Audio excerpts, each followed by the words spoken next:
Welcome back to Voices of the Valley. Harry Schroeder here, Paul Oren there. He's with the Northwest Indiana Times. They don't get that right on the press conference sometimes. No, sometimes it's Times of Northwest Indiana. Sometimes I say I'm from the Times, and they're like, oh, New York. Oh. And I'm like, yeah, no, go with it. Yeah, sure. NWI Times. Easier to say it that way. He's got a great podcast about Valpo basketball, Valley basketball. You want to check it out.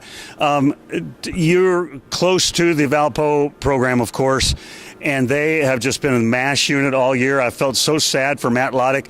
Talk about the psyche of the Crusaders right now. You know, it's interesting. I was crunching some numbers the other day. This is a time of the year that Valpo normally shines, right? I mean, you see that shot that's played continuously year in and year out. Yeah. From 1995 to 2001, Valpo won 17 straight conference tournament games. And from 02 to 04, they won like another 8. It's been, since 2005, Valpo's only won 10 conference tournament games, and they haven't won any since 2015.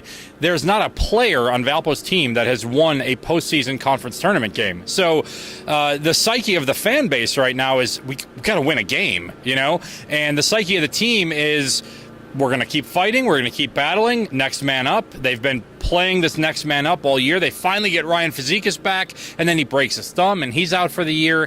They've got guys with ankles, like everyone's sprained an ankle this year. They've got a bunch of different things. We may even see tonight a lineup change again because of another kind of lingering thing. John Kaiser's had an ankle. Javon Freeman-Liberty's had an ankle. So who knows? We're looking at the potentially last game of the season, and you're not even sure who's healthy. Well, the managers are out playing the managers' games in a few minutes, and I'm wondering if you're going to pull managers into the game tonight. Well, they might have to, but the managers are so banged up that they actually pull the coaches into that. Luke Gore, Todd Townsend, they play with them. Matt Loddick runs the scout team during practices. He's got a huge bruise on his hand, like a cut on his hand from when he was out diving for a loose ball. They're doing everything they can. This is the thing, is that they're not quitting.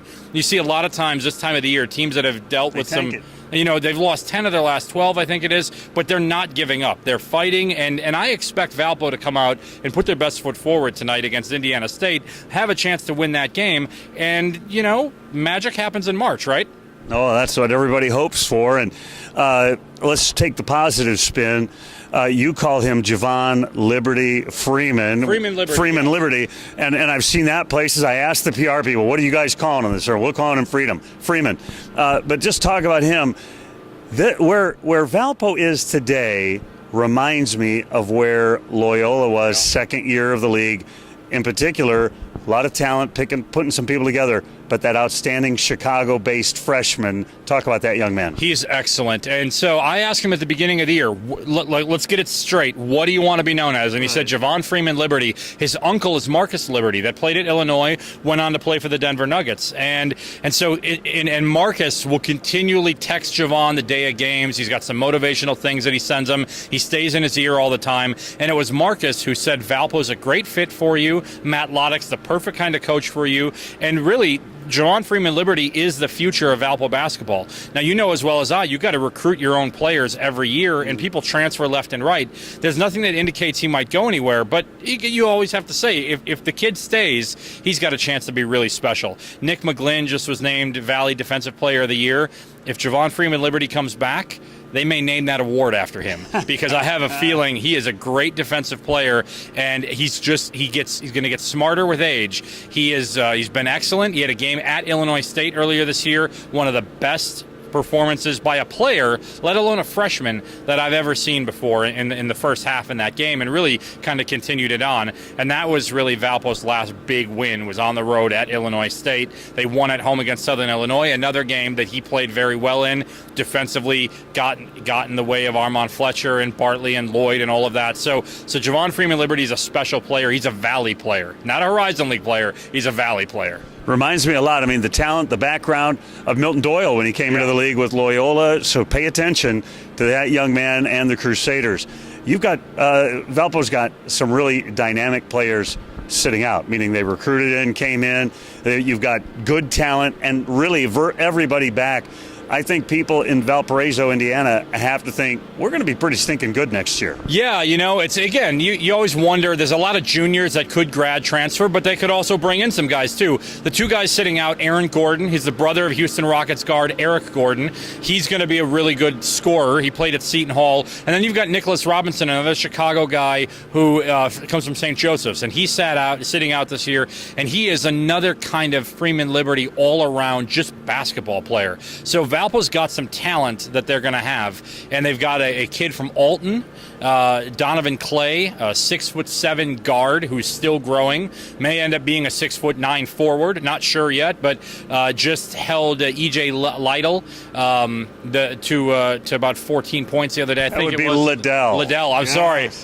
That's from my hood, brother. I know it is. No, I just scored 14 against them the other day and played good defense against the EJ and in a season-ending loss. But the Valpo coaches on their way to Arch Madness stopped to see that game, and they're very excited about Donovan Clay. So Valpo projects to be one of the better teams, I think, in the league next year if they can get these ankles taken care of, a little bit more athletic tape next year, and get all these guys to come back. If they stay bought in with one another, I think Valpo will have a very good team next year. Had they not had so many injuries this year, they would have been a much better team. Ryan Fazekas was having a really good year. At 5-1, they were leading the conference at one point. Yeah, they were. I mean, they started 4-0.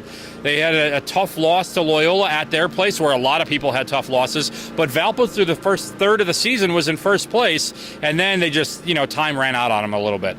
This is Paul Oren, Northwest Indiana Times. I'm Harry Schroeder. You're watching Voices of the Valley here on ValleyHoopsInsider.com. The Crusaders have the Redbirds tonight, right? No, I mean the Indiana State tonight.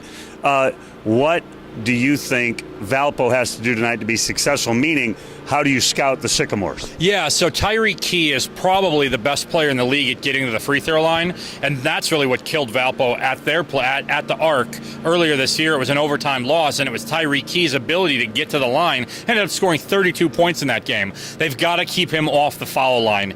Freeman Liberty will play a big role in that.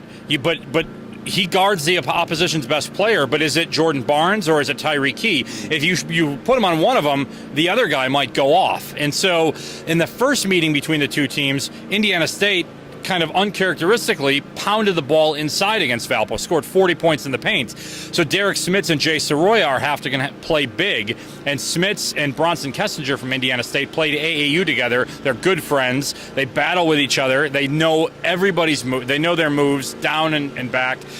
So I think Valpo's got to keep Indiana State out of the paint, and they're going to have to keep Key off the foul line. You do those two things, and then thirdly, Valpo's got to hit shots. Valpo went 2 of 22 from the three-point line against Bradley late in the season, and it's just when you can't hit shots, you can triple team Smits and Soroya, dare the Crusaders to shoot the ball from the outside, and if it's not going in, it's an easy walk in the park for Indiana State. Keep them out of the paint, shut down Key at the free throw line, and knock down at least 30% of your three-point shots, and Valpo's got a fighting chance. This is why I love this guy. He knows everything. Final question. I think unfairly, I keep expecting Smits to be all-world. He's got good skill. Obviously, he's got good height, and he's got good skill. And you think, okay, he should go dominate, and he just doesn't. Yeah, it's been an interesting thing with Smits. He's making plays this year that he's never made before, so he's getting there, right?